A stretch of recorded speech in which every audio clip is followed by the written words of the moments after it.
That's Pro Football Focus doing. Last week they had Brady. This week they got Brady. We're literally doing it differently from everybody else. As a matter of fact, moving forward from this point on, I will not make reference to PFF. Ready to get into it? Yeah. All right. We're going team by team. I would be very careful about slinging stuff. Am I going to get sued? We got legal on this? Let's send you out on the right note. PFF sucks. Have a great day, everybody. Wow.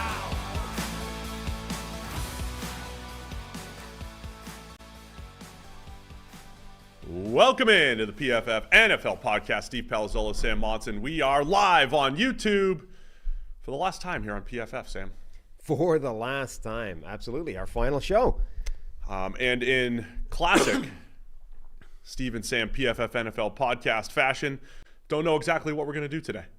Don't know exactly what it's going to look like, but stay tuned. Yeah, we just saying our goodbyes. Yeah, so you and I started this thing, right? We were the first, I think. The started archives, what? Not PFF as a whole. No, PFF NFL podcast. Yeah. The archives have been lost somewhere along the way. Yeah. One of our, hosting transitions or whatever, we lost like the earliest block of all of our shows. So we've no idea how many shows we've actually done. We've no idea when exactly it started. Thousands, probably. Yeah, I'm pretty sure you and I were the first show, whatever that was. Yeah, I mean that's what no one can prove otherwise. So we're gonna stick with that. So look, when we talked to PFF about our departure, they were very gracious and like kind of giving us this runway to help promote the new show. Yep, like, we're still gonna work together. We're still gonna essentially continue a similar show. It's called Check the Mic. If you haven't caught that yet, or if you haven't heard that yet, Check the Mic. Wherever you listen to your podcast or here on YouTube, you got to search it. You got to go click subscribe. We'll remind you many times throughout the show. But PFF was very gracious in giving us this opportunity to kind of say goodbye. And I want to be gracious and, pay respects to those who have helped build this thing up. Yeah, so this feed, whether you're listening on audio or you're watching on YouTube, this feed will be staying PFF. It'll become something different, not you and I doing a show, but I'm sure Trevor Sycamore is going to be part of it. I don't know exactly what it's going to look like going forward, but it will be different. Our show will be leaving and going to the 33rd team and being branded now Check the Mic. So whether it's audio, whether it's on YouTube, Check the Mic with Steve Palazzolo and Sam Monson. The links are up there on my pinned tweet at PFF_Sam, which itself will be changing. But for the moment, that's where you can find us after today, because today will be our last show. But today is all going to be like a little history, a little trip down memory lane for PFF. Yeah, I think, it's tough. It's been a long time here. Yeah, very long. We've had a long time, almost 13 years for me. Like this week, I mean, I was... is your anniversary? I mean, it really is. 13 years ago, it was 2011. I think we should get into some of how it started. Do you want to talk the beginning of PFF? Because you were obviously before me and very much at the beginning. Yeah, I mean, so I was very early to the point where it becomes quite fuzzy trying to put a date on it when I was, when I started doing stuff for PFF. Because when I started working, quote unquote, for PFF, it wasn't really a business. Like it wasn't really a company. It was just Neil's hobby that he started basically employing people to help him with, like the first group of PFF people, if you like, were essentially people Neil was paying on a per game basis to come through and help like grade and do player participation for this sort of project that he had on the side. And he had this system, had this idea, created the framework for it, and then needed people to help actually populate the data. And this, Neil had a full-time job at this point as a business consultant. And so he turned to, where do you get people like that, particularly when you're in England? He turned to like the NFL UK message board, right? An online forum where back in the day, people used to hang out and talk NFL. So myself, Ben Stockwell, Khaled El-Sayed, Gordon McGuinness was on that as well, although he came into PFF a bit later. Like all that initial core group of PFF people came from that NFL UK message board. And I met a guy who used to be the chief moderator for that site, right? Is now the head of like NFL UK or NFL Europe or whatever. And I met him at the Super Bowl recently, last year, and was just sort of talking to him a bit. And we were like, it's kind of crazy that message board spawned, PFF, the sort of preeminent analytics football data company on the planet now, in every 32 NFL teams, all these college teams, and the guy that's now like head of the NFL in Europe, like was all those people were sitting on that message board back in the mid to late 2000s, and then eventually became all this. Where are they now from the message board? Is amazing. Yeah, it's crazy. It's ridiculous. Like, I mean, message boards as a concept don't even exist, right? This is how like sort of fascinating the sliding doors things. Like, not only did you need all these people in one place, you needed like a specific moment in time where like message boards were a thing. Otherwise, you wouldn't have had, like, otherwise you would have been trying to pull people off Twitter or whatever. Like, it would have been a different platform or a different dynamic to simply try and find the people that started this thing. When did it pivot from hobby to people started? It started to become a job. Yeah. I mean, you had never really worked a real job, right? This was. Yeah. You and I have, neither of us have worked a real job in our certainly life. not a proper career job. So this is where it gets, people ask me every now and again, like, oh, how could I get into, like, my pathway is not a repeatable one. Right? Oh, I tell everybody, look, you got to play minor league baseball for 8 years. Yeah. And then, I mean, and I don't mean no because I did yeah. anything special. I mean, because of just dumb, blind luck of the things we're talking about. Like, I did history and politics as an undergraduate degree, right? And I only did that because, like, those were two things I was good at in school. My dad is a doctor. I was going to do medicine for a while, and I ended up bailing on that as an idea. I didn't have any idea what I wanted to do. So I did history and politics as an undergraduate degree just because I was like, I'm kind of interested in those. I'm pretty good at them. Like, let's just get through the degree and then figure it out. That just left me with a degree in something useless and still no idea what I wanted to do. So, took some time out. I then did a law diploma. I was going to be a lawyer for a while, decided that sucked. Then I started doing an international journalism degree. I was like, well, maybe I'll go into writing or journalism or whatever. And somewhere in that process was Neil coming along going, hey, do you want to do some games on the side? And eventually that became enough that you could say, all right, I think the PFF thing is going to do something. Let's try and make that work. When that happened, so there was a sort of transition period of like, we're a very young startup. There's no money. And then every now and again, we would have like a full-time hire, right? There's now enough money for Ben to be full-time. There's now enough money so it sort of started ticking off the core people that way. I forget what the exact sequence was, but it's like Ben, Khaled, Ian, I think was the first. Ian Perks, our IT guy, the sort of architect of all the database and framework and stuff. I think he was the very first employee, but then it was Ben, Khaled, and somewhere down that sequence fairly early was me. I forget what the order was exactly. Ben and Kay are still here. I mean, there were two of the people between those two guys and Neil, just the ability to get this thing off the ground. Ben Stockwell, I've referenced as, one of the smartest football people in the world that nobody knows about. Yeah. Like, literally, that's. I mean, there was definitely a period in time where Ben Stockwell was watching more tape, I think, than any other human on the planet. Like, including inside of NFL buildings, including players, including personnel guys. Ben Stockwell, I think, for a period of time was the guy who watched more film than anybody else in the world. I call him our Ernie Adams, right? Ernie Adams was Bill Belichick's behind-the-scenes guy that nobody knew about, never spoke, never was on camera until recently, right? But did so much behind the scenes, and Ben was charged with the grading system, right? Like, put this grading system together, which at the 33rd team with Check the Mic, we will still be using and referencing PFF grades. I'll always be a believer in the PFF grading system because I believe it works. I believe it has incredible value, both descriptively and predictively, and with the proper context around it, it is an incredible tool, and it is amazing that Ben, just not on a whim, but Ben had the ability to create a system that I believe stands up today and is used as part of evaluations for all 32 NFL teams, every college team, all the way down. Yeah, so I think the way that it worked was Neil kind of sketched out the rough idea, and then Ben effectively put a framework to it, like put meat on the bone, fleshed out the skeleton, and kind of created the overall system. And then I was the next guy to come along and start doing analysis, right? Before that, it was just Ben. And we've always joked at PFF, if you go, the comments now in plays there's like a sort of a coding to them. But if you go back far enough, there's a period where you find these plays when it was just Ben doing the analysis and the comments on plays are like written prose. It's, you know, like a Ben telling you a story of what happened on this play. And when I first started, now there's this like giant grading manual, like a book, you know, where you have to learn these are how you grade things and it explains how everything works.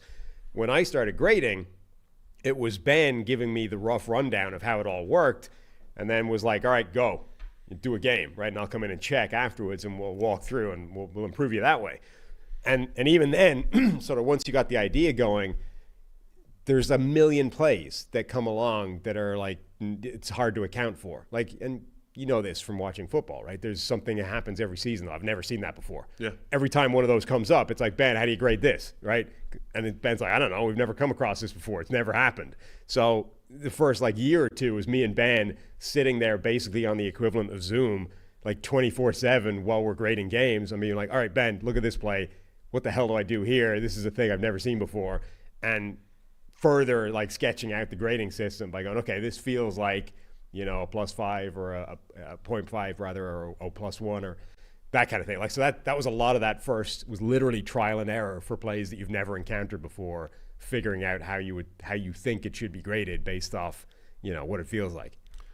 So yeah, I just wanted to some of the questions. I want to handle questions in the chat as we're going. I think I don't think we're going to talk football today, just as a disclosure. I mean, I think going through some of the history, how we got here. Some people are asking for the story and why we left, and there's no real story behind it. It's, you know, we have a great opportunity. It's an opportunity to continue to work together, to continue to grow something, and we're just excited to have that opportunity. People are asking about our favorite moment at PFF. Do you think about it? Take some time. Okay. If you want to think about it, I have some. There's some funny ones. I mean, they're funny to us at least. There's some funny ones. Yeah, I mean, there's sort of two ways of going, you know, for that question. There's like, what are the most memorable moments of PFF? And a lot of those are not even negative, just sort of quirky or weird, or they're like office things, you know, like they're stuff that create sort of comedy content, right? But there's also like, you know, I've been at the last 2 Super Bowls. We went on a training camp tour, which was incredible. You know, we each took sort of pieces of that, like driving in a bus with Jack Farrell in the middle of like nowhere for these giant road trips, having lunch at the Greenbrier, you know, for, I think it was Washington, we're training camp there. I think the Browns use the Greenbrier now. Mm-hmm. But like all these things, you know, Jimmy's Seafood, where we rock up there and get free crab out of them. Just so many. And you and I, when we did the cheesecakes with Jack Farrell, cheesesteaks in Philly. Oh yeah, with Jack Farrell, like so many of those moments. Almost getting arrested at the Liberty Bell. Yeah, that was like, we'll just park here, right, illegally, like to go see the Liberty smash and grab with the Liberty Bell, cruising through Philadelphia, playing the Fresh Prince theme tune. Yeah, that was great. So those things are cool. And then there's also, like I said, going to the Super Bowl, like things like that are pretty insane. All of which came, you know, because of this thing that turned into a job that was just like a hobby back at the start. I want to tell my favorite story in a minute. It's the Gunther story, Gunther Cunningham, which was for a lot of us. You're the original. I'm like second wave of originals. Yeah. What a comment, by the way. Guy Nasty T in the chat. Sam is the nicest guy that's always kind of angry. I should put that in a bio. It's a really great. Can you change your bio and say? I'm gonna have to change it. It's gonna be changing anyway. So yeah, maybe that'll go in there. I was joking. I saw you smile like 6 months ago. It was the first time in years. I'm like, what is this? It's a brave new world. What's happening there? I just like how I joined PFF in 2011 on the part-time side, but before that, as you guys were building this thing. Well, explain for a second. Finish your thing, and then you can explain how exactly you and a bunch of the other people showed up at PFF, the next wave of people. Yeah, so I discovered PFF in 2009, so right as you guys are building it, and I was still playing minor league baseball. I was in AAA at the time. I was on the verge of the big leagues. This is why you didn't make it, because you got distracted by PFF. Well, what happened was, so I was, you know how analytical I am. That's why I'm here, right, Sam? I used to analyze my pitch and mechanics like crazy, right? And that's kind of what got me there. And then there was a point in my career where I couldn't overthink pitching, and I spent my free time doing football and just loving football, watching it and studying it and whatever. So just, you know, played baseball and then did football in the evenings or after work, so to speak. and I discovered PFF, and I was like, this is amazing. That you had the old player participation sheets available on ProFootballFocus.com, and I would print them out from a game, and it would show where everybody lined up on every play. I'm like, this information's crazy. Like, this is so cool. This is football nerd type of stuff. I also tell the story. I think there was a game recap where, remember the old 3-4? You got the hammer downhill linebacker who kind of does the dirty work, and Bart then the Scott. the Bart Scott role, Brandon Spikes with New England, and then the weak inside linebacker got all the tackles. And I was looking at PFF grades one time, and the strong side inside linebacker had a better PFF grade. It was like a +4, and the other guy that had 15 tackles or whatever had +0.2 or whatever it was. I was like, wow, this is like they're giving credit for the dude who's like jacking up the fullback and defeating blocks and setting things up for the guy that just happens to get all the tackles. So that was like, well, this is a really cool system that they have here. And all that stuff was free in 2009. Yeah. All the grades were free and everything was free. And then 2010 hits, and you had some level of interest from the NFL, and before you know it, it was like each team's player participation or whatever was like $100. I was like, I'm not paying for this. I'm just a poor minor league baseball player. I can't do that. So I emailed Neil Hornsby, and I was complaining, like, hey, I'm just looking to get this information for free. He's basically like, no, it's bad. It's bad. We got to make a business decision here. People want to pay for this. Business is business. So the entire 2010 season, I went without PFF data and merely read the articles every week that you, Khaled, Ben, Neil wrote. And then 2011 hit, and I'm like, well, I'm sick of this. I want the data. I want access to this stuff. So I sent a simple email and said, do you need help? And Khaled responded and said, yes, we always need help. Player participation. That's our entry-level job. He sent me a game. You have to chart where everybody is on the field. I did it to the 99+% accuracy that was needed. Spent a couple days doing it. Yeah. I was still playing at that time. We had like 3 days of rainouts in a row, and I'm just sitting there grinding this game from 2010, getting ready for the 2011 season. I get hired. I do that part-time for 2011, and then I'm full-time by 2012. Shout out to young Michael Renner. PFF, Mike's in here. PFF NFL Podcast alumni singing in the chat right now. Mike is responsible for one of my favorite PFF moments, by the way. The Mike Renner 40 time thing. There's a whole video on that. I thought you were going to say when he got fired. That was fun, too. I told you off air, Different let's reasons. try not to have negative Neil stories like him firing Renner. I didn't bring that up. You did. I just did, yeah. Yeah. Let's not bring My it up. favorite is Renner running the 40. claiming he could run a 4.6. There was a dark time, by the way, where Renner was like, there was like a 2-week period where Renner was in charge of this podcast. Yeah. Right? Dark time. It was like, we just kind of, blocked that out. He renamed it. I mean, Renner is one of We the did most have fascinating characters that 3 PFF hosts. has ever produced. Renner is- for a variety of different reasons. But I forgot that he was an intern for McAfee for 2 weeks, too. yeah, I didn't know that. That popped up the other day because he's got his new podcast with Chris Kyle Long. Kyle Long. Kyle that's right. Long. And I see his, like, they were getting he's- that promoted on. Go check out Renner's new pod with Kyle He's Long. sitting there in the chat with what appears to be a very sort of professional-looking, profile shot and stuff. It's a whole new Renner. A whole new Renner. Ever since he cut his hair, really. I So know. yeah, tell the 40 story for those who didn't.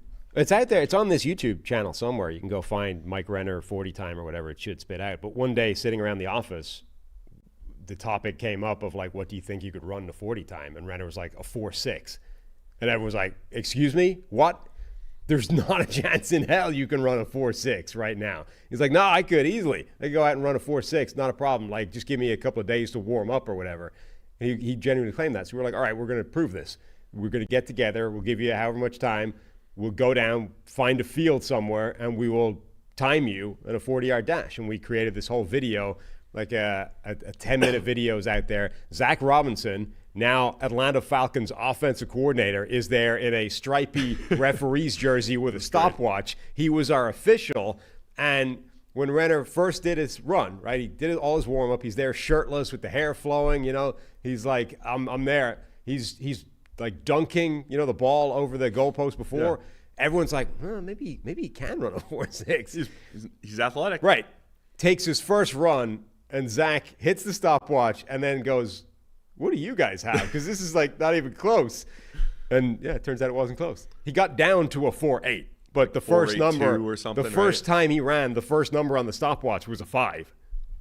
That's so funny. That was a great time. Yeah. That was back when we started working in the office, right? Because I moved to. I want to tell the Chris purchase story too, because that was kind of a big deal. My favorite PFF moment though was, in the early years. Do you remember?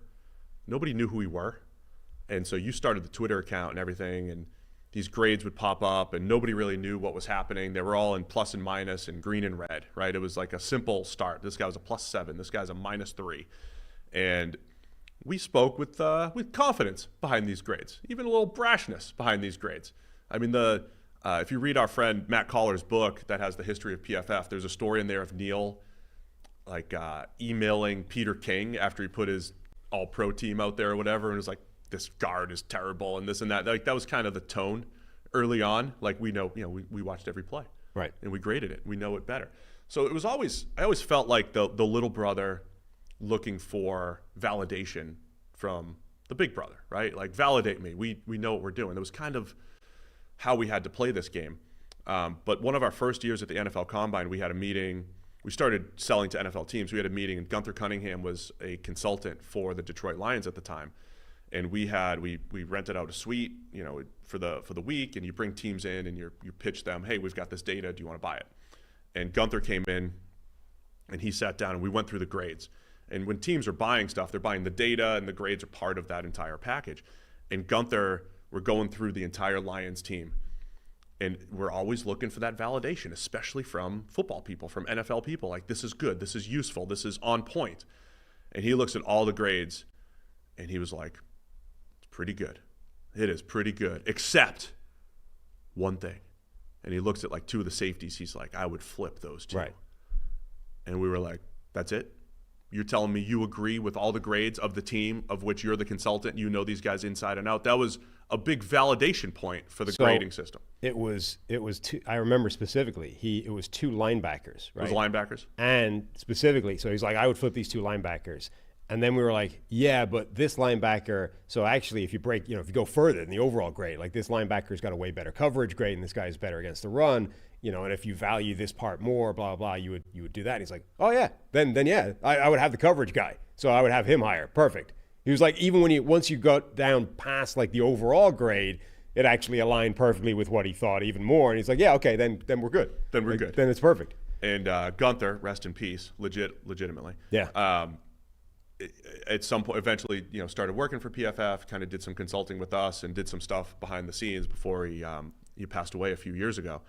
But that was like our second year, third year at the Combine, trying to push things to NFL teams. There was also a point, the stuff that people don't necessarily see, like we started this podcast to just have a platform to teach people about the grading system and to analyze football in a whole different way. What was happening behind the scenes is we were trying to sell this data to the NFL, and there was a point where the company who was competing with us was entrenched in the market. They had something like 27 NFL teams, and we had 3. I mean, it was literally Falcons Patriots. It's 28-3 in the fourth quarter, and because of, I'm just going to shout out random names here, people like Mike Parker, who again nobody knows. Right. Behind the scenes, he used to work for Exos, which is now Catapult, which is the video provider for most NFL teams.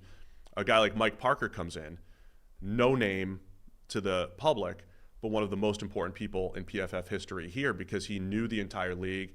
He got us into several buildings. He at least let us present. And within 2 or 3 years, we flipped that 27-3 was like us with 27, and before you know it, the other company didn't have the teams. And I'm just bragging about the people at PFF that helped make that happen, because it was Neil and Ben and Kay and you and everybody that just built a really good data product, and a really small team was able to just infiltrate the NFL to the point where PFF is the foundation for how they do their game planning, how they scout, and how they do everything on a weekly basis, NFL and college, all the way down to the FCS level. But at one point, like we were the underdogs in that market, and we're able to kind of flip that within a couple of years. And it was just fun to be a part of that team. Yeah, there are so many people throughout PFF's history that deserve a shout out or a name check or some kind of recognition.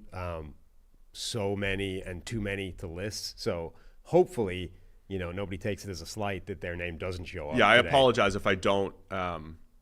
Nathan Yankee, who's still many crushing it from a fan. I will name some. Right. That's what I'm saying. It's we can't be exhaustive, right? There's so many people that deserve to be name checked. Hopefully, nobody is insulted if their name doesn't show up, and we simply, the people that do, it's a bonus, right? Rick Drummond. Just gonna start yelling them out. Right. Just start listing Ian Perks, the roster. One more really quick story with Neil. Ian Perks is the guy that wrote the code for everything at PFF the first 10, 15 years, whatever it was. First employee. The very first employee.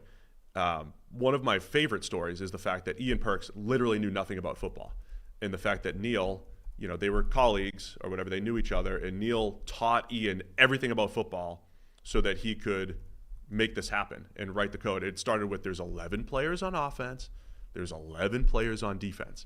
That's how detailed Neil had to be explaining to Ian how to make the system work.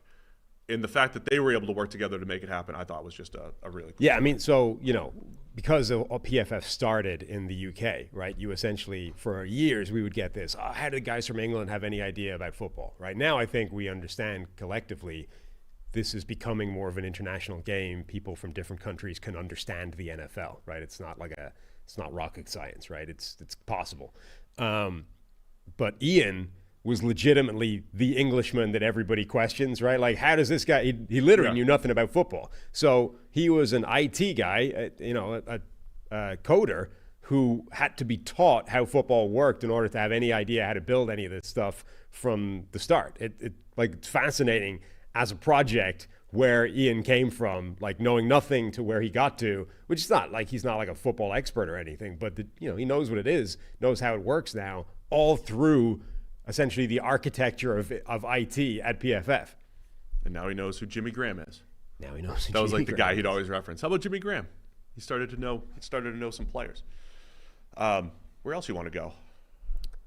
Let's go. I mean, we're going roughly chronologically, right? So we had the creation of PFF. We had the first wave of people like you came in because we effectively put a paywall on it at some point because we needed to make money. I mean, that's the best business move Neil ever made. Well, Puts the paywall, and that led to me. Yeah. Not the critical point about it is it might have been the first business move that was made. Like before, it was literally a hobby for a period of time, and we all had these grand ideas of what it could be, what it could become. But at some point, it needed to be monetized, right? Like everything does. Otherwise, it's just a money sink. So somewhere along the way, it was like, we need to find a way of making money out of this thing. And we'd been sort of, angling for, like, anyone that knows anything about PFF now knows there's sort of two main pillars, right, of the company. There's the business side where we sell the teams, and that makes whatever it makes. And then there's the consumer side, which markets to individual people, PFF Plus, all those kinds of things. Back then, we'd sort of been focusing on the team side, right, because that's theoretically the bigger checks are there. You get one of those deals, keeps you going for a while. So we've been focusing on that, and we're like, okay, this is great, but like maybe we should just put a paywall on the data, and then we could get lots of little, pieces of money coming in and help us bridge the gap to the next big check to come from an NFL team. So that was like a real seminal moment in PFF's history of like, we'll put premium stats behind a paywall, people have to pay. At that point, again, like, we had to arbitrarily, how much is this worth, right? What should PFF premium stats? $100 for the $90, I think, was the first paywall we had it. And this has been the source of like arguments within PFF for years, right? How much should you charge for this product? And, you always think it's worth X, but ultimately it's a market economy. It's worth, there's a balancing point to be made. And nobody ever agreed, right? So the first number that was put on it was this arbitrary figure, guesswork, like plucked out of the sky, and it created a bunch of people like you, like Rick, who were like, whoa, I'm not paying for that. Is there any other way I could get the data? And you could do work for us. Work for us. So a bunch of us worked, just to get the data. Yeah. Essentially. And then ended up having a full-time job out of it. You want to get to Chris coming in? Okay. Is that next? So by the time premium stats was down to like $27, $26.99. Austin Gale in the chat. Austin Gale in the chat. All right, shout out to Austin. The late. Appreciate you. The late AG. It's going to be the late us The late now. Mike Renner. It's going to be the late Sam and Steve. The late Sam and Steve. R.I.P. to us. Yeah. Yeah. It's the late PFF. That's going to be tricky. Sam and PFF Steve. Chris comes in, buys a $27 premium stats subscription. Yep. He tells, I love. So this gives you an indication, by the way, of like how right or wrong did we get it with the $90 break? Like eventually it's down to 27. It's down to 27. By the time Chris bought at it. that point. It was just our old premium stats product. And Chris, I think he had seen our top 100 list or something. It was something where like Des Bryant wasn't in our top 100 and it was crazy. And I don't know, something popped in his brain to see it and think, what's going on? What are these guys doing? Pays the $27.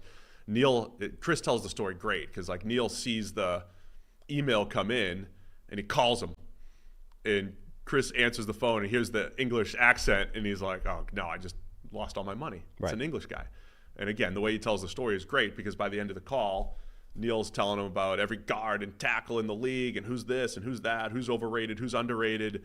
And within that day, the next day, there's talks about Chris buying PFF. And, and it was a time where we, that was kind of like what we needed to get that next boost, to get to the rest of the NFL, to be able to bring on more people because we were working a lot, Sam. We were doing a lot of the work, just 10 of us or so. And it was obviously a massive moment in PFF history. Yeah, I mean, so we gave credit to Ben for his sort of tape watching earlier. There was a period in time when Ben, was watching more tape, I think, than any human on the planet. There was a period in time where like Neil would have been one of the foremost NFL experts in the world, right? And again, like this is sort of before anybody really knew who he was at all. Like now he's got a bit more notoriety because of what PFF became and because of his relationships within the NFL, all those kinds of things. But like back then, he was just this dude with, and you say English accent, right? That doesn't really give, Neil has a very English accent, like a regional English accent that stands out even within the UK, right? So when you get on the phone with Neil for the first time and you hear him talk, you're like, oh, wow, what the hell is this?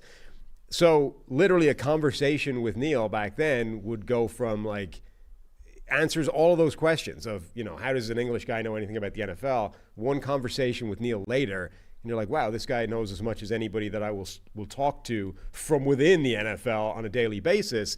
And, a big part of Neil's sort of ethos running PFF was trying to maintain those types of standards within hires, right? Part of our interviewing process is going to be, do you know who the Tennessee Titans left guard is? That kind of stuff, right? I mean, it would be like, a marketing guy, an HR person, like he'd be quizzing them on Titans offensive linemen, literally, which was great. It was awesome. It's sort of, on the one hand, it sounds crazy, but on the other hand, that's how you maintain, this being a football culture of a building, and everyone who comes in needs to have some understanding of that. Otherwise, you don't really understand how the direction of the company should go. Yeah. So 2014, Chris buys the company. We got to tell the Hell Month story because it's kind of fun.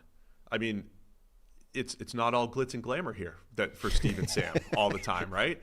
You think we're just show up and talk football. There's a lot of hard work behind the scenes because we were a startup, right? I mean, how many times were you writing articles on Christmas morning or, grading games on Christmas Eve or whatever it might be? Grading games on Christmas morning.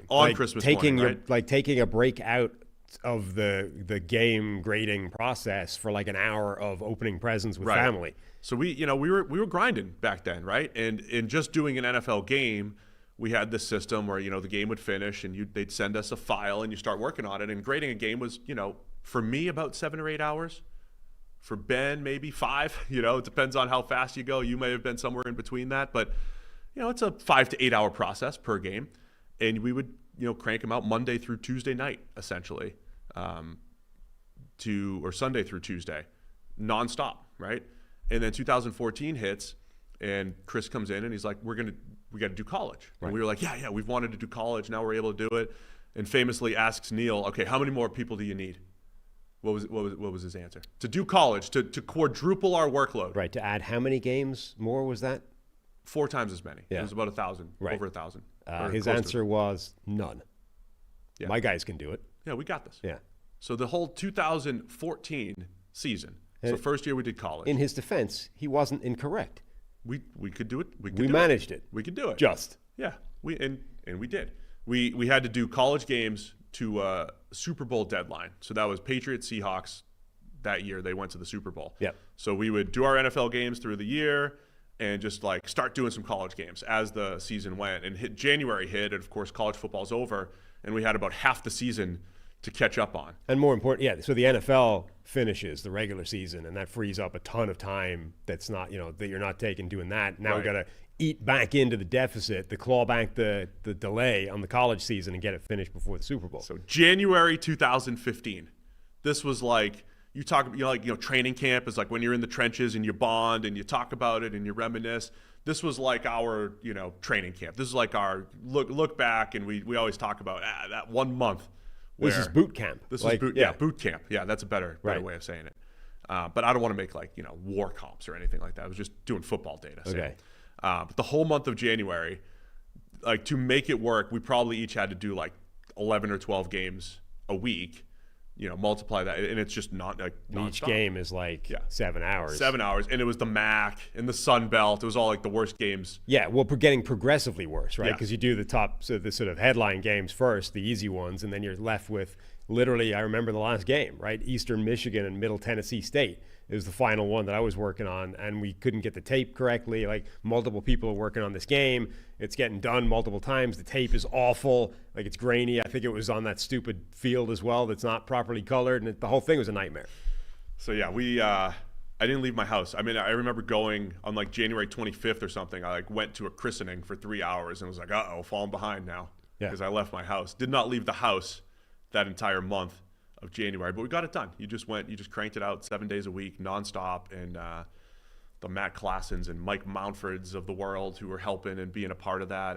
I saw somebody who's in the NFL recently I think was doing player participation at that time. I had forgotten he's with the Cowboys now. I had forgotten that he was we were reminiscing. It was like the boot camp example that you're saying. But yeah, got it done at the deadline for the Super Bowl. And here, Chris, here's your college football season done. I finished my last piece of that. I'm still in Ireland at this point. I finished my last piece of that whole period, like half an hour or something before the Super Bowl, right before the Super Bowl. I remember thinking, I'm going to go downstairs, lie on the couch. I'll be asleep 20 minutes into this game, and then, but I'm done, right? That was the Patriots-Seahawks Super Bowl. So I watched the whole damn thing, and then immediately, as soon as it finished, at whatever the hell that was, 4 a.m., 5 a.m. my time, I was like, that ending was so insane, the Malcolm Butler interception, I'm going to write an article about that play right now, immediately. So I, having told my wife that don't worry, it's going to end at the Super Bowl, and then, a bit of downtime, I went straight into writing an article on the Malcolm Butler interception play right after the Super Bowl that it had finished hell month. Ridiculous. You had the best analysis of that play the next day. I thought you were talking about the jam at the line and everything and how important it was. That was awesome. Yeah, well, but it just that was PFF, right? You go from one crazy long month of nuts to, oh look, this football thing just happened. We're gonna do it again. And all the while that's happening, we were all wearing multiple hats, right? We were data collectors, graders, analysts first, but that was where the podcast would start. Look at that transition. Sweet. We would podcast. Our friend Rick Drummond was our editor. He wasn't an editor, but he would just stay up late and edit for us. Nathan Yankees joined the chat. Nathan has been here since even before me. We both I think became full time around the same time in 2012. Everybody just did what they could to make it happen, and then Chris came in, and again we were able to make more inroads across the NFL. Then we had this whole college grading and data set that we could sell to the NFL, to college teams, and things really took off from there. Mm-hmm. What else you got, man? Story wise, what else do we? So what about? Okay, we've got Chris buying the company. We've got Hell Month. The other thing that happened fairly soon after that was our sort of first big TV/media exposure appearance, the draft show, right? The NBC draft show that Chris got put together. Yeah, so we have the 2014 data set. First year of college. Everybody's first year graded. of college data. We don't know what it means, what to do with it, right. But we're going to, usually the best football players grade well, so we'll just lean into it. So some mistakes were made where we overrated some players, but we had some underrated players the Trey Flowers of the world, right. The Troy Hills of the world, who graded well, and we touted and they had excellent NFL careers. But yeah, Chris got us onto NBC Sports Network, I believe, at the time to do a PFF draft show with the producers at NBC. It was awesome. I don't know what exists of that show out there in the ether for people that aren't us, that don't have a copy of it sitting somewhere. But like, this is so far ago that, your hair was all black, that I had hair and then no beard. Like my head, if you turn my head upside down right now, that's what it would look like, right? Hair up here, no hair down here. Whole different world. We're there in suits, like full suits. We're all sitting at the table, like bolt upright, perfect posture. Paul Burmeister is our host, who gave us a legend. Paul gave us our first, here's a tip for TV. He gave us our first tips on how to do this kind of stuff. Do we give the tip to all the people when they're on TV? Sure. Okay, so this is for me. It was watching a segment with Paul and Chris. They were the only two on the segment. We're offset. And we're in the studio, and they're like, it sounds like they're yelling at each other. Right. Like this close to each other, they're screaming at each other. And when you watch the broadcast, though, it just looks completely normal. Yeah. And so it's basically to project the proper energy through the camera to you. You pretty much have to project. You have to almost yell, because if you just have a normal conversation like this, Sam, it's really low energy. Yeah. So if you're an aspiring podcaster, TV host, or whatever it is, you yell. We call that the Burmeister. And when we run into Paul, wherever, we thank him. Like, Paul, you taught us some great lessons on how to project energy through the camera. Well, yeah, I think it was in response to us in some capacity doing a segment, to camera, and then he was like, "Hey, what's a nice way of fixing this?" It's like, "Hey guys, it sounds stupid, but if you really yell at the other guy, trust me, it'll look better on the camera, right? It sounds ridiculous, but I promise you this is the better way of doing it." So that's what happened. From that point on, we're like, all right, if we're on camera doing TV, you got to yell. You feel like an idiot, but the actual TV thing will look better. Trevor Sycamore is in the chat as well. He's asking for a photograph now of that thing. I'm going to try and trawl through and find. Of what? Of the show. I'm going to try and find the one of me with hair and no beard. Oh, of us on the show? Oh, I have it in my...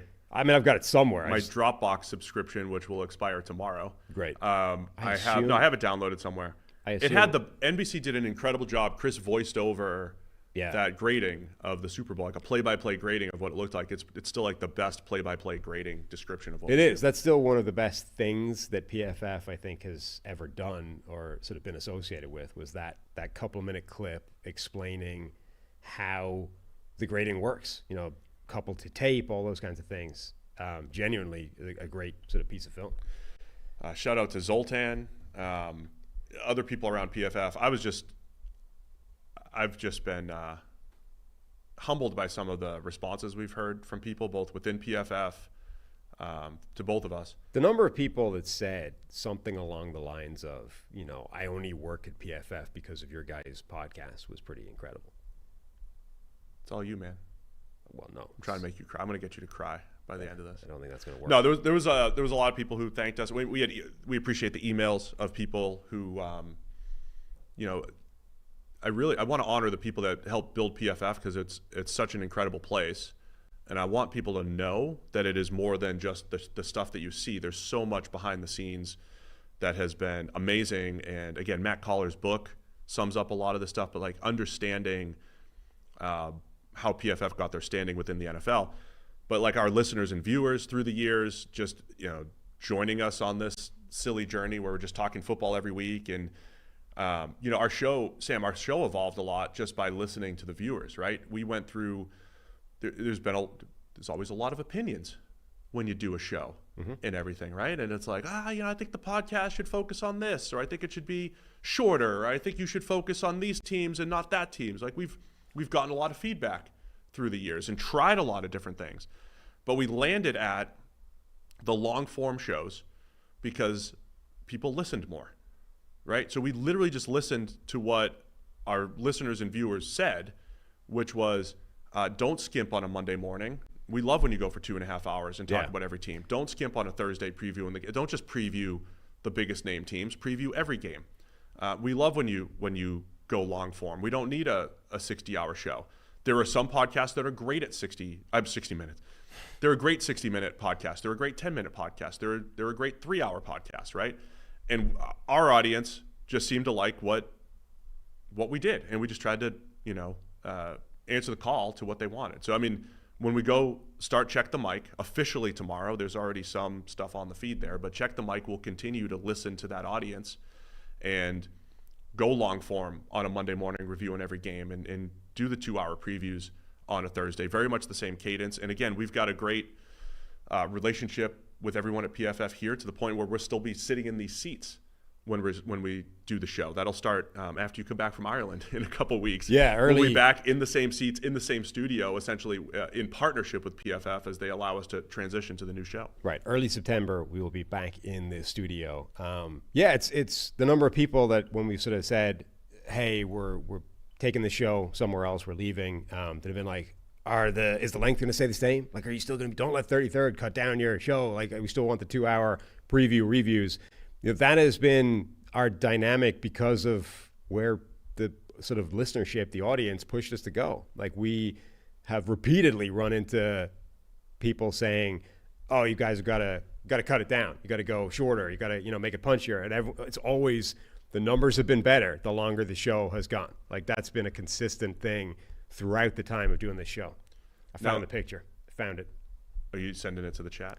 So some of the let me drop it in here. Actually, my avatar is from that show. Yeah, my PFF avatar is from that show. Oh, right. That's where that came from. Yeah. Dropped it. Do I change my avatar? We're going to have to change our names. Yes. On Twitter. We got the new cartoon headshots. Well, look at that. Hair on the top and not in the beard. It's a whole new world.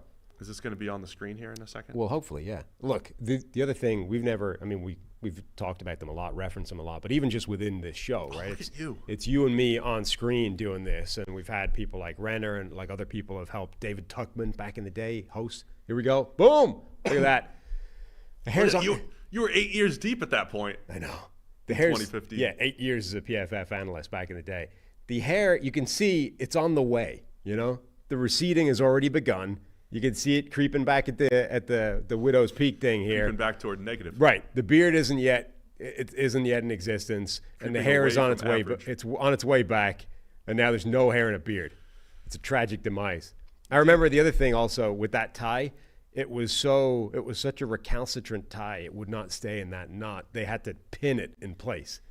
That thing is like structurally composed that way. Serious imposter syndrome that night, as they're like, between every shot, they're making you look good. They were tucking my curls in and everything on the between shots and everything. It was like, what is going on? What I was trying to say while I was stalling for time for them to get that photo on the screen. It's you and I that go on the screen. We've had people like Renner and the late great, and by late great I mean for this show. He's still alive very much. David Tuckman used to host the podcast, right? Yeah.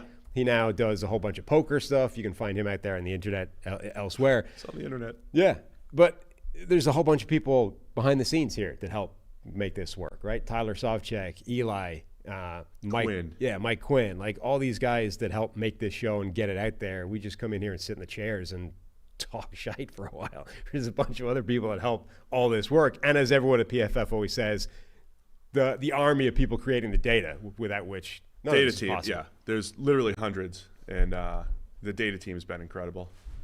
Who's here? What in God's name is happening now? Oh, boy. Tyler has walked into the studio, is crashing the shot.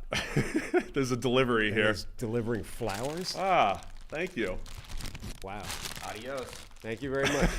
Thanks. Speaking of Tyler. This is like a serious thing that's happening. We've just been delivered flowers for our final show. I'm just glad you got your flowers. We banned that phrase. I was going to say, after decrying how much we hate that phrase, we have been literally handed flowers. We banned that phrase from the podcast, but now you have to bring it back because we literally were handed our flowers. We have been literally given flowers. Thank you very much, Tyler. Thank you, Tyler. And anybody else that was attached to that. We appreciate it. 2018 is when we started the YouTube channel, I believe. Okay. Hang on. Before we get beyond that, the PFF show that we were just talking about, that created a couple. We have to tell a couple of Neil stories, right? Even if they're not. Okay, go. Because they're funny. So that show was the first time I think that I encountered the phrase live to tape, right? So you do this thing, the show is structured out, and you and I, we're all having this like panic attack because the show is supposed to go live on TV at like 7 p.m. or something, right? It's like 2 p.m. and we're not even in the building yet, right? We're like, shouldn't we have done this like pre-recorded already, like been wrapped by now? And they're like, no, we do this thing called live to tape. We do these segments, and they end up backfilling so that by the time the show goes live on TV, they've got like most of it already done. They're just slotting the last pieces in place. It's this weird thing. I'd never encountered that before. Very professional. Right. So we're doing this sort of recording and show, but every time you screw something up, it's chewing time out that like we're running out of time to get this all done. So Neil has this segment, and it's the closest I've ever seen to a human being just like totally seizing up and not functioning on camera. He had his thing, he was going through it, and he just kept sort of stumbling and screwing, like flubbing his lines, right? And he was getting more and more flustered as this was happening. And, the time is running down as this is happening. And you're like, I don't think he's going to make it. I think this is it. This is like the implosion. We're all done. And it went from whatever he was supposed to have, like a 90-second monologue about Vic Beasley. And by the end of it, it was just like, Vic Beasley wins well with speed by the edge. Back to you, Chris. It ended up as like a 10-minute or 10-second he went line. From a minute of analysis to like, Vic Beasley can rush the passer. And then just like turn back to so Chris. that was a pretty funny moment. That almost made us, not make our, right. Almost tape. Like, we almost blew up the whole show. Almost blew it. And then the other favorite moment I have, also an on-camera moment with Neil, was, I don't know how many people remember this, but back in the day, we had this deal with Sky TV in the UK, who was the NFL's broadcast partner in the UK.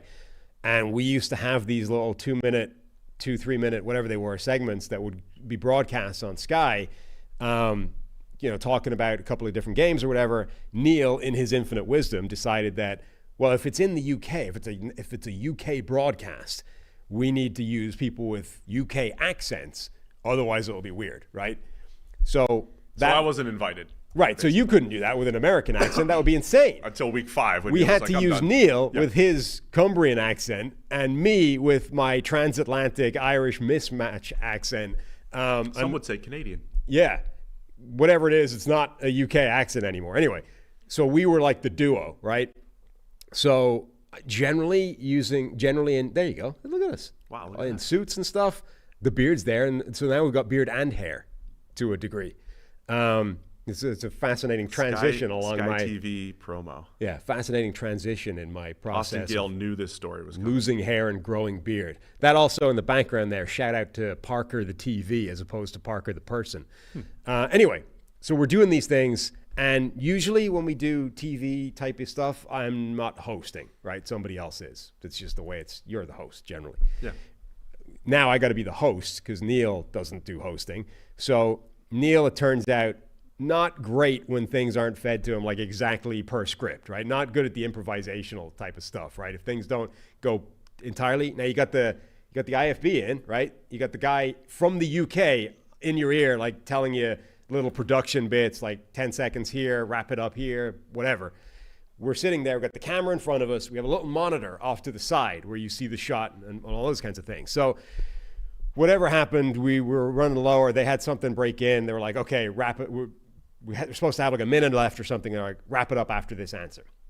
I'm like giving my, thought, talking about whatever. He's like, wrap it up after this. Neil, sitting there beside me, answers the voice in his ear and does so by looking at the monitor, right? So I'm talking away. He's like, wrap it up after this point. Neil goes, okay. And I'm like, mid-sentence, I'm like, what did he just do? He just answered the voice in his ear that nobody else can hear. It's only for you. Right. Not supposed to answer it. So I'm now trying to finish the thought that I'm coming up with and not react to the fact that he just answered the voice in his ear by looking over at the monitor off screen and going back. Absolutely hysterical moment that nobody else really knows about if you weren't watching. I love it. Austin Gale in the chat. He's excited. He was excited to see Parker. Shout out to Kenny Glenn in the chat. He was our designer for many years. And then his two buddies who helped, Jeff Lane, Alex Paget. They did, again, nobody knows their name publicly, behind the scenes built PFF Ultimate, the thing that has become the tool, the #1 tool at the NFL level, college level, that surfaces all the PFF data and everything. So yeah, I'll name drop a few people as they come in, especially with Kenny coming into the chat here. What's up, Kenny? It's good to see you, man. For anyone that doesn't know, we reference Parker the TV.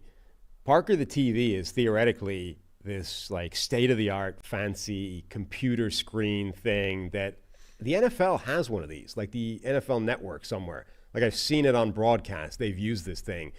We bought it at one point during PFF's growth, and almost immediately it was rendered obsolete. Like literally the next day or something, they announced the Surface version 2 or whatever. So like there's some dude sitting there in like a Microsoft, store somewhere that is doing somersaults that this thing that was about to be rendered obsolete was purchased like a day before they announced a replacement for it.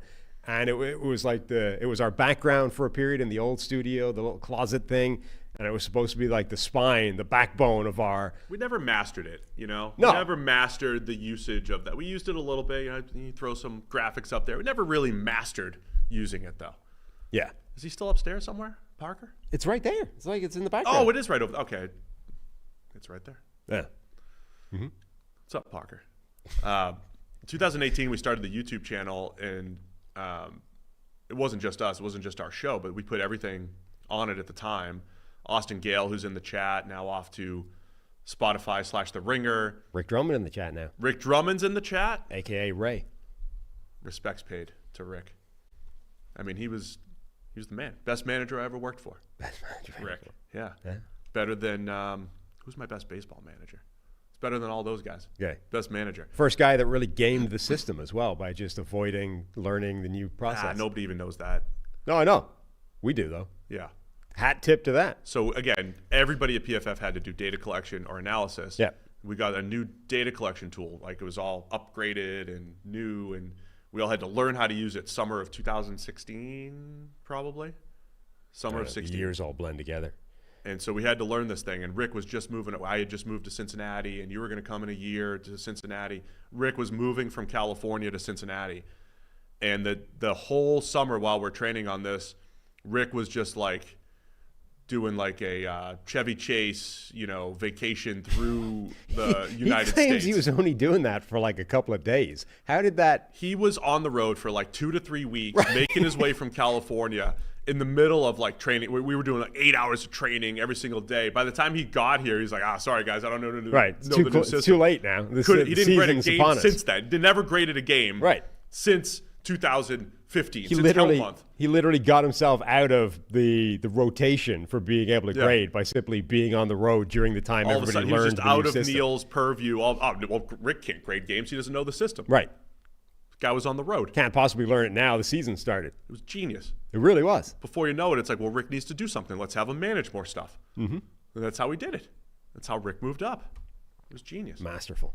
But a lot of good people on this channel. Renner, again, who's in the chat, and shout out to their new podcast, and Eric Eager, who's with the Panthers, doing analytics and everything. Like we were all on this channel, and it was a whole different way to find a new audience. We found a whole new audience on YouTube, different from audio, and it's almost like we have an audio audience, we have a YouTube audience. There's probably some crossover. There's probably some people who watch a little bit and listen a little bit, but it was fun being able to expand. That was 2018, I believe, and the current PFF channel has done pretty well over these last few years with everybody's contributions. Up to 196,000 subscribers from obviously nothing to start with. Yeah. What else you want to discuss here? Well, where are we chronologically? We've done Chris buying in. We've done the TV shows. We've done. At that point, we've started the podcast already. That's going somewhere. We forget when exactly we started it. I mean, we could talk about the podcast evolution a little bit. Getting the 30-second NFL team was a big moment for PFF. Yeah. That was a big thing. We got the final team so we could brag, tell everybody, hey, we got all 32 NFL teams. You couldn't tell anybody about it previously. You just said 28 or 32, 31 or whatever, and you got the 30-second. I know. I'm sorry I'm coughing today, guys. I apologize. When we had cough buttons, it was causing some issues. That was the thing for a while. Remember that? We had cough buttons. We had cough buttons, but it caused feedback. Bad feedback. Yeah. Like screeching, whining, whatever. When we moved to this building, we were doing the podcast from a closet.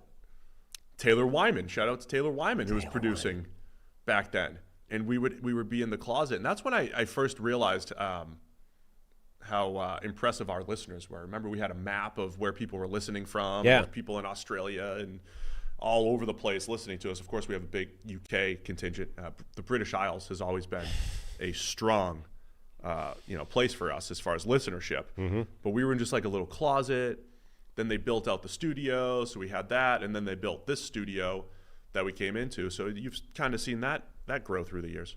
Yeah, absolutely. It's been, I mean, this studio compared with where we started this show is crazy. Even basically every iteration before this is nuts. That old closet, then even the closet next to the closet, like the actual studio back there was just a rectangle of bricks with a desk in it and a camera. Like even that transition where we're both sitting next to each other, but the camera's over there. So it's a sort of slightly awkward half turn where we're right next to each other. Again, not helping the size comparison perspective problem. Sound wasn't getting out of that room, though. Yeah, not much. Yeah, it was much more sound deadening than anything else. I see Tuckman responding to some tweets out here. Oh, yeah? Yeah. Still follow him on Twitter. Yeah. It's on the internet, as you said. I've met him a couple of times host. in Vegas. We could meet him when we go out there. Well, we're a little low on time, but potentially we could say hello. We do have first flight out to Vegas tomorrow morning to record Check the Mic tomorrow. Little Radio Row from Circa, so be sure to check that out. And we got to keep promoting Check the Mic because people are still asking about it. Like, where are you guys going? What are you doing? And Check the Mic wherever you listen to podcasts. And while you're watching on YouTube, just search it, click subscribe, because you won't be able to hear us on this feed anymore. This is it. This is our last day. I'm gonna keep procrastinating the final sign off here, but at some point we're gonna sign off. You won't hear us here. You'll only hear us on Check the Mic YouTube feed or wherever you listen to your podcasts.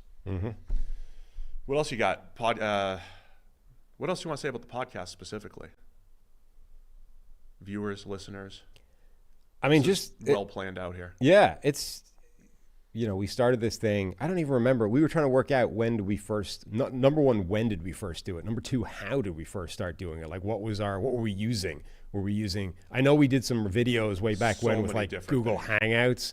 Like, I don't even remember what the mechanism was for our first official shows, but it was remote. It was me in Ireland. It was you over here somewhere.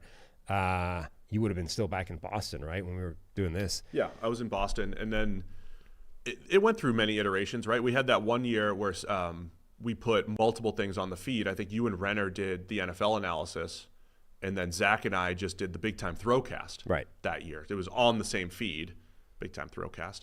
Great name still. And I want to say 2017, maybe, right when you moved, me, you, and Renner all did shows together. We did at least the previews together. I forget the exact cadence. But there was a point, probably in 2018, where we really settled into the current cadence, right? Where it's like you and I and long form reviews and everything. And kind of crazy how it just stuck with a lot of people, and it grew. And I'm very appreciative of the people that have stuck with us and become longtime listeners and followers through the years. Yeah, it is crazy. Like we've got 196,000 subscribers on YouTube. We've got thousands of people, or millions and millions if you listen to Steve, listening. But literally now, there are. It used to be a joke. There aren't millions at this point, right? We have had millions of listens. Full disclosure. I don't know that there are millions of people listening. It's a slightly different thing. But yeah, like it's even be able to talk about numbers in the millions connected to this podcast and them to be legitimate, like whatever about millions and millions of listeners, this show has been downloaded and listened to millions of times, which is crazy to think about. Again, where we started from, how we started, the whole mechanism, all that kind of stuff, to go from nothing to that dynamic of millions of downloads, almost 200,000 people subscribe to the YouTube channel. It is crazy. We've been so lucky for that to be a thing, to have found this audience that hopefully will follow us to Check the Mic, both on YouTube and audio, and to have people that care about what we think and what we say. I'm hoping 100% of those people come with us to Check the Mic, and 100% of those people stay here as well. Stay right here on the feed. Trevor and company are gonna handle it well and do it their way, and it's gonna be exciting, I think, as well for what's going on at PFF. So we hope everybody comes and joins us, but also appreciates what PFF has planned. Yeah, 100% of our audience following us would be very helpful. Just saying. Full disclosure. It would be very helpful. Very helpful as you're starting to, it's difficult to get people to press a button sometimes, which is why we keep repeating, can you go press the button? Yeah, nothing helps a new feed more than all of your audience joining it. Austin's asking about Quibi. Quibi, yeah. I want to answer some of the questions from the chat. Some of the ones not posed by Austin. Bless him breaks. Bless him breaks. What is your favorite memory, Steve and Sam? Also the thing you're most proud of? We've talked about some of the memories. Yeah, I mean, a lot of the memories I think we've already covered. Thing I'm most proud of. I mean, for me, proud of is the fact that you and I have been the biggest evangelists, for lack of a better word, of PFF grades, data, usage, using context around it, and the fact that it's become so mainstream, I think, is that's what I'm most proud of, is that we helped build something that has become a big part of the NFL conversation. Not the only part, but a big part of the NFL conversation in so many different ways. Yeah, I mean, I guess in big terms, it is it's PFF generally. Like, it's what it became. I've told the story before internally. I don't know how much I've said it on the podcast, but we used to have these, again, back when it was like a hobby, essentially, with some slight monetization attached to it. We had these, what were quote unquote AGMs, annual general meetings. I think that's what that stands for. In Neil's front room in this like suburban house in Luton, just outside of London. And that was where he lived. I flew over on a Ryanair flight or whatever. So there's the early crew, the core team, 6 of us or whatever. We're in Neil's living room, and we had this. There's a PDF somewhere. There's like a PowerPoint of this, some kicking around in Neil's archive somewhere. But like, we had this whole idea sketched out. We were like, theoretically, right? We can sell to individual consumers. We can sell to teams. Agents should want this. Like, we had all the avenues of where PFF would make sense, where the data, where the grades, like where it would be valuable and how it would all function. It was all planned out.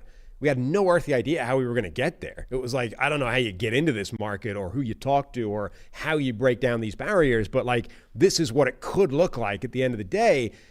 And now, you look back now, 2024, and sort of reverse time, look at that document. You're like, we kind of did it. I mean, everything that's on this document is now in existence. Like, we're in every one of these marketplaces, not just in it, but like broke it all down. 32 NFL teams, not just we could sell to NFL teams, all of them, the college teams, agencies all use it.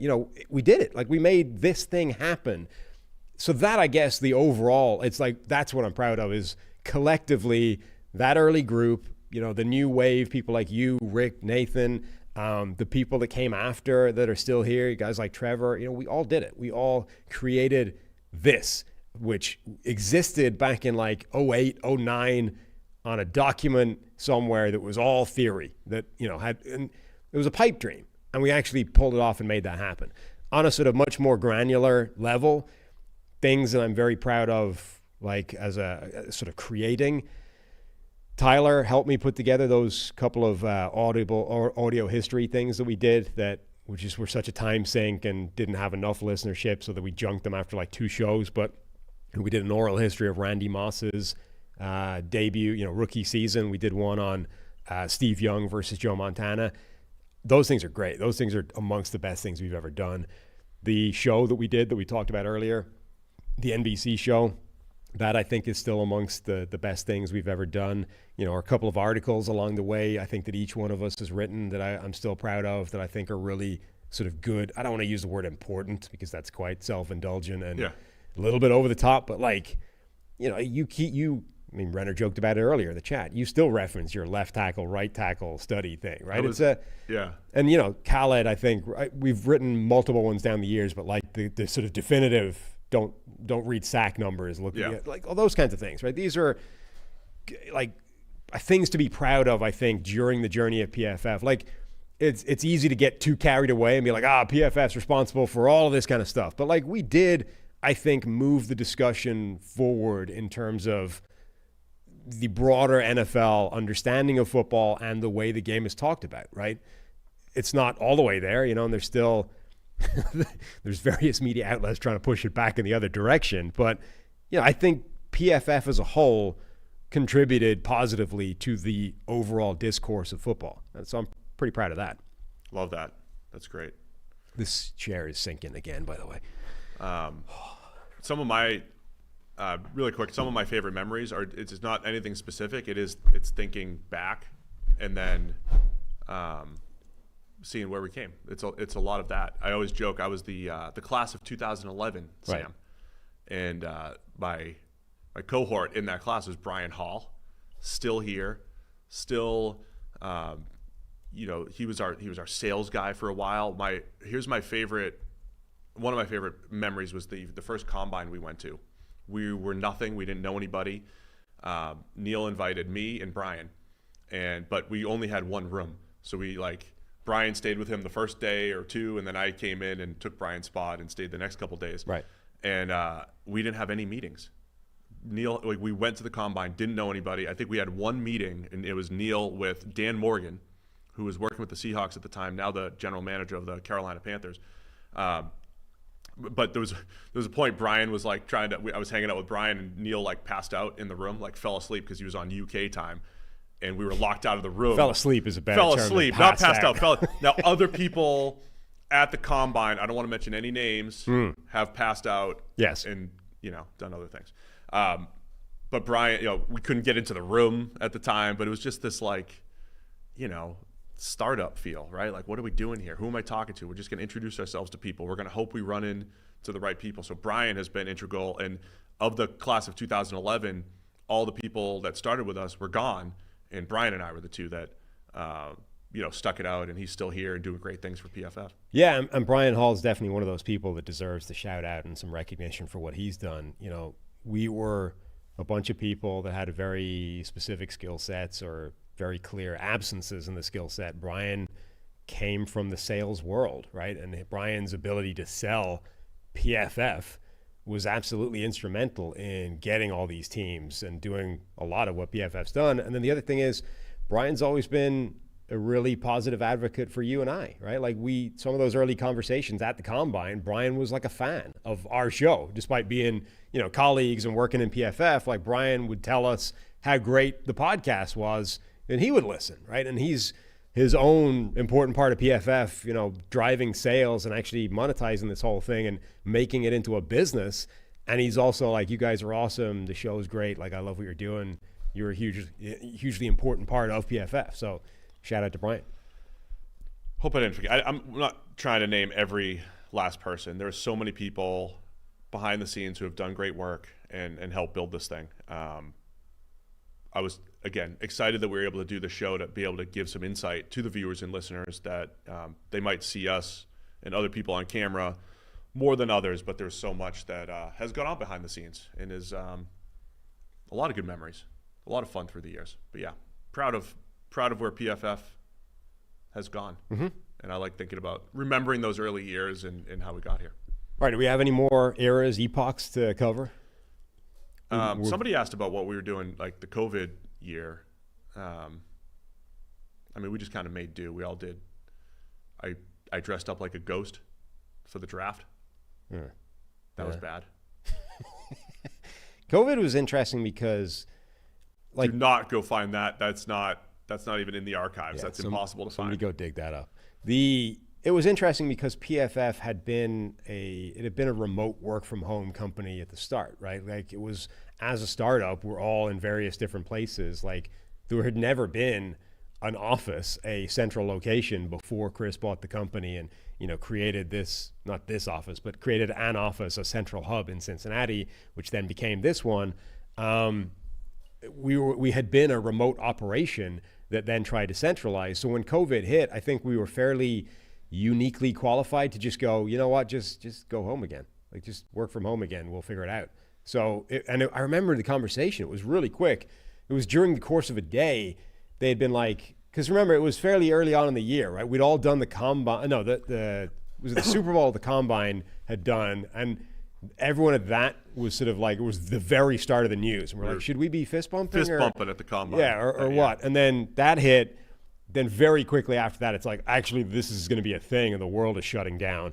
And the start of that day was Neil and Mark Mitchell and other people being like, we start thinking about a policy, like what are we going to do, blah, blah. By like lunchtime, he was like, actually, you know what, everyone just go home.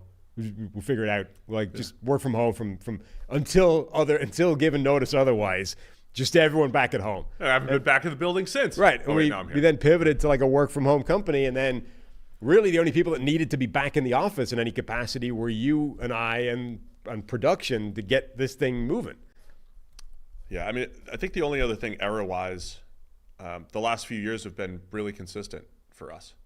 I think we found the groove again. I think it was at the what? What are you smiling at? Just Austin's actually looking for your ghost thing. I know. And he'll find it. Better not it's find Austin. it. He is. I mean, during COVID, so when you're on camera, especially when we first started this, we got lessons in doing our own makeup. Yeah. Right? So multiple times we've That was had a strange day. happened twice. We've had a makeup artist come in, and she kind of like, hey, this is the type of stuff you need. You need a little green to offset your red, and all these different. They teach you. And then we would do our own. There's the old Sports Center commercial where there's like two dudes doing the makeup in the bathroom. You and I did that many times before going on air. What was the? Oh. That's very, very. That's harsh to Renner that we would put Mike up on the screen. Yeah. That's like. Oh no. You look like the movie. You've been ill. You actually look like a member of the Addams family. Yep, that was rough. That reminds me. Do you remember I think this has happened twice on camera, but Renner has randomly lost a tooth mid-sentence twice on camera. One of his front teeth is like broken in half, and it's whatever you call those, a cap or whatever. It just fell out, yeah. Twice, it's just like launched its way out of his mouth mid-sentence. You're on camera. So again, those are things you can probably find in the archives somewhere. I am very pale there. Very, very pale there. So we were doing the. Well, you've gone both extremes. You've been super pale. You've also come in the opposite end of that spectrum. Too much makeup? Yeah, extremely dark. Yeah. Most of the times does it look all right? And you looked at me like. Well, because it's kicked on a little bit. It's a little bit like the Burmeister thing, right? Where you need to go over the top because on camera it like dulls it down. Yeah. It doesn't look as bad. So like in person you look like luminous orange, but then when you're on the camera screen it doesn't look too bad. But there's a line at which it does. You know what I mean? It's like, no, that's too orange and insane. There was also that's another story we didn't cover, makeup related. That first show that we did, the NBC thing, we finished the show. We're all sitting there in the green room. And at that point, people that have been on television before use the wipes to take the makeup off, right? You and I are just like sitting there. We don't know that. Nope. And everyone's like arranging to go out for dinner afterwards, celebration and stuff. And then as we're leaving, they're like, did you guys not take the makeup off? We're like, what? Like there's like wipes and stuff in the we're like, no. Didn't know that. Yeah. So we're just sitting there after dinner, orange, like, Donald Trump. That wasn't ideal. Just to explain what happened with my ghost face. Yeah. Since we're used to putting makeup on camera, yeah. I talk to my wife. I'm like, look, it's the draft show. Gotta look good. Gotta do makeup. Now she wasn't privy to my proper coloring and the process, the stuff that I had. I trusted her judgment, and not to throw her under the bus, but she did my makeup that night. Wow, you're blaming Kelly for this, huh? I mean, it wasn't me. Do you remember Kelly did it. The makeup lady that I said, is it good? Is it too pale? Ah, it looks good. Yeah. The makeup lady that taught us how to do makeup, I was trying to remember what it was. She gave us a very cutting remark at one point. I forget exactly what. Like those HD cameras are. Yeah, that was one of them. And then she said, yeah, that was it. So I forget what the question was, but what somebody was asking her, like, can we do something about this, blah, blah. And she kind of looks, it was you, right? She sort of looks at you and she goes, I mean, it's HD. There's only so much we can do. You're like, this is the woman that's like helping make you not look terrible. She didn't pull punches. She was just like, it's HD these days. God, there's only so much I can do. Well, I mean, I'm not a miracle worker here. I'm not a magician. Yeah. Oh, it's great. She hit me later as well. Maybe the second time, but she took you down the first time and me down the second time, I think. Oh, that's great. I had to get dedicated like anti-shine stuff for my head. Like there was a whole serum that had to. I mean, take the shine off. That was a big moment for us. The makeup? Well, no, just Anti-shine? going through your balding together. There was a point where you weren't shaving your head, it was shining, and you got advice from the crowd, and we did that together. We grew together. We grew bald together. Whatever that was. We grew bald together. I mean, I'm not. You say that. I mean, if we dig up those old NBC shows, the hairline's not in the same place. It just the hairline's fine. It's also a different color, but that's a side gig. I mean, that's the other thing as you reminisce here. When we started PFF, and our friend Rick, who we were talking about, his kids were little. Now they're looking at colleges, right? I mean, I didn't have 4 kids when we started this whole thing. What are you laughing at now? So just Trevor's just dropped the close up of that vampire picture in the chat. It looks like you have eyeliner on as well. Yeah. You look like an extra from like an emo band or something. This is ridiculous. This is it's horrendous. What's the vampire show? I mean, I should be on that. Oh, you could be in the Twilight. You could be in a Twilight movie. It looks like a Twilight character. Yeah. Which was bad there. I got one other fun, like just PFF inside story or whatever. Remember, we do all the analysis. It was Harry was just born, 2015. You work nonstop Sunday afternoon through Tuesday night. Mm-hmm.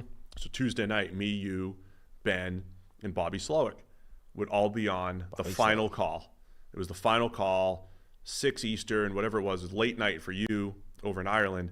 We would go through, there was probably like 20 or 30 plays every week that were very difficult to decipher who was wrong or whatever. So we would look at all the worst busted coverages, the worst pass protection coverages or whatever. And it was Tuesday night. We hadn't slept in the last 3 days, working nonstop. And Kelly would look at me and be like, all right, I've watched the kid nonstop for the last, while you've been working. Here's Harry. And Harry used to cry every night between 6 and 7 the whole time. So we'd be on this call trying to decipher the Washington busted coverage, and Harry would just be crying over and over. And Bobby still talks about that when we chat, listening to my baby cry while we're trying to figure out the last 20 plays of the week. Right. But that was just, while we were grinding it out. I guess that's one thing to add to the sort of what are you proud of thing. All these guys in the chat, these sort of former PFFers that are showing up, but like at this point, the alumni that PFF has sent to various corners of the football world or the media landscape is pretty cool. Like, Zach Robinson, who's part of that Mike Renner 40-time video, also a former senior analyst, former part of this podcast and the Throwcast that you guys did. Like, Zach Robinson is now an offensive coordinator in the NFL, getting praise from Bijan Robinson for, what a smart mind he is and how good he is as a coach. Bobby Slowick is a head coach in waiting, who's led one of the best offenses in the NFL last year. They brought him back to stay there intact this year to try and win a Super Bowl with CJ Stroud. We used to be on those calls, those analyst calls with Bobby. The dude is going to be a head coach, in the next year or so, right?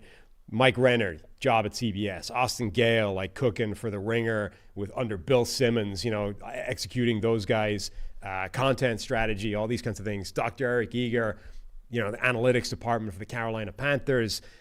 Yeah, too many to mention, but like so many of these guys that were part of Anthony Tresh. Yeah. Running analytics for Notre Dame.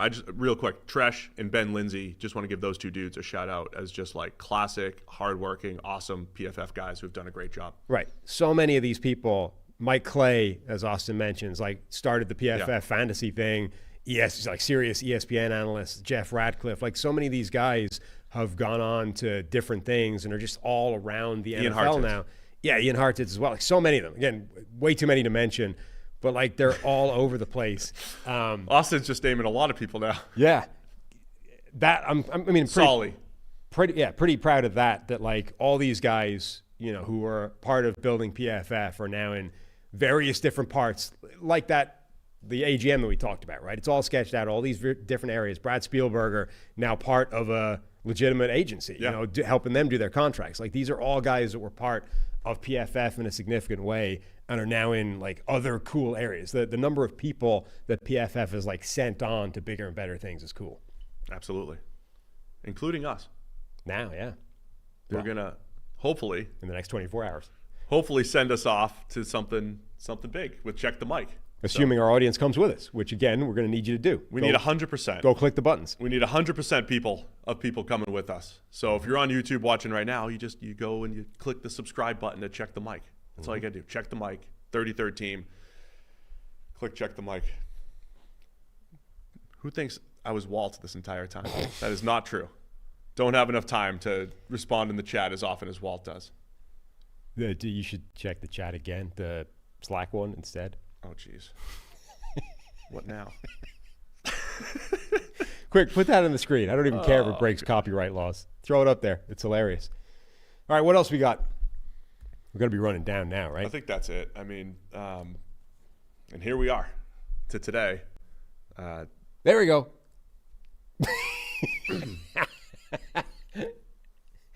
You claim that's all Kelly's fault, huh? No, I won't do. I'll take the blame. Yo, you'll take the blame. I now. saw what I looked like. It's a bit late. You've already, I mean, in all honesty, I think I looked at her. I'm like, this isn't too pale. Nah, it's fine.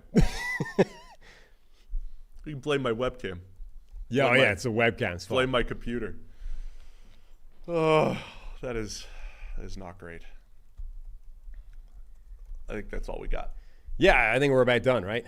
That's got to be it. So let's sell like crazy. Tell everybody where we're going to be. Yep. You won't be able to hear us on this feed anymore. Maybe we'll be a guest at some point. Who knows? The important thing, though, is we're leaving on good terms. We want this to continue to be. We are parting ways with PFF, but it's going to remain like a partnership, right? Like we're going to continue using PFF data. We're going to be continuing to use the PFF studio, right? We're going to be back here early September doing our shows at this exact desk, hopefully at some point with a chair that doesn't sink anymore, but still using the PFF studio, still using PFF data, still advocating for what we helped create at PFF and what the thing is. We're just going to be doing it in a new feed. So come with us, but also continue to see what PFF does. Back guys with Trevor Sikkema and whoever else, Dalton Wasserman, I think will be part of it.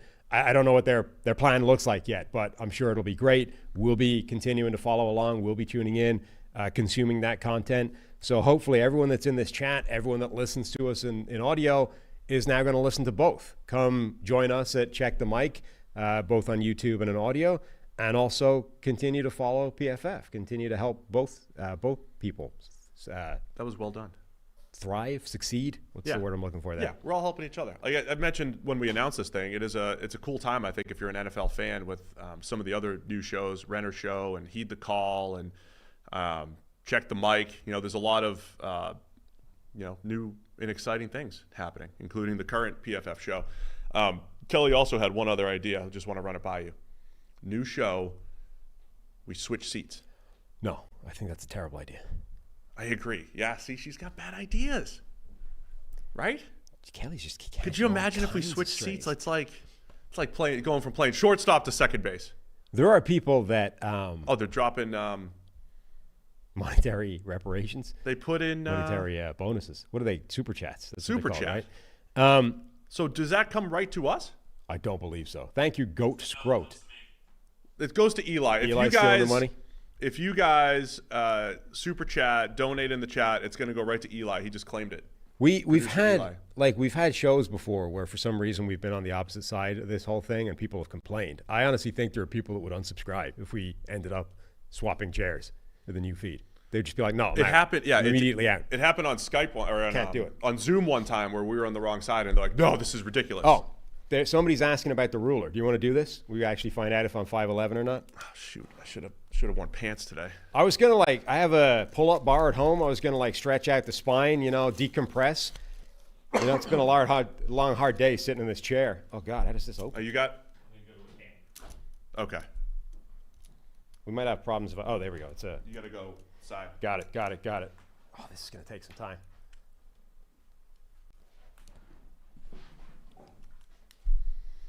Do we have any guesses in the chat what Sam's height is going to be here? Now I'm just hoping I'm within, My mom already thinks you're 5'5", 5'6". I'm not 5'5". I'm just hoping I'm within the margin for this.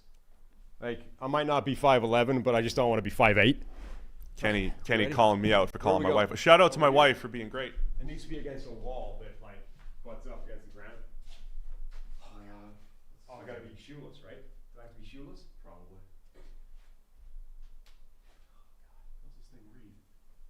only goes up to 78 inches. I don't think that's a problem. It's taller than I am. All right. We are 71. 71? What is that? 5'11". It's 5'11". That's what it says. 5'11". Done. That's official now. It's unscientific. No, it's official. It's locked in on 5'11". Not big enough. I'm officially 5'11". I think I am a legit 6'10". And you are very much not 5'11". Because this is 6'8". This is 6'8". That's 6'8"? Yeah. It's too small for me. My shoes on. It's fine. Well, shoes are not a couple of inches. I mean, you're here, right? Yeah. It's not You got that much? We need that. Measure that. 6'10". Officially 6'10". Them shoes. Look at the size of the heels. Whatever. You were questioning me my whole life. I was always shoeless. questioning me. I was shoeless at 5'11". So let the record show, PFF NFL podcast, future Check the Mic hosts here. We don't lie. Not liars here. We tell the truth. You're 5'11". I'm 6'10". Absolutely true. I'm happy now. I'm proud of you, man. We leave on a happy note. You It were turns out nervous. I am in fact 5'11", as officially measured on the wall with the ruler sent to us by our loyal listener Mo Hall or Mojal or whatever his name is. Thank you for the ruler. Thank you for our crystal ball as well. Appreciate the It's crystal ball. now You on have the a table. prediction with the crystal ball? And for facilitating me with the ability to prove that I am 5'11" and that you are the perspective-breaking freak show here. Check the height. Check the height. Check the height. All right, it's a good final That's a good way of leaving. task here at PFF. Yep, I am 5'11".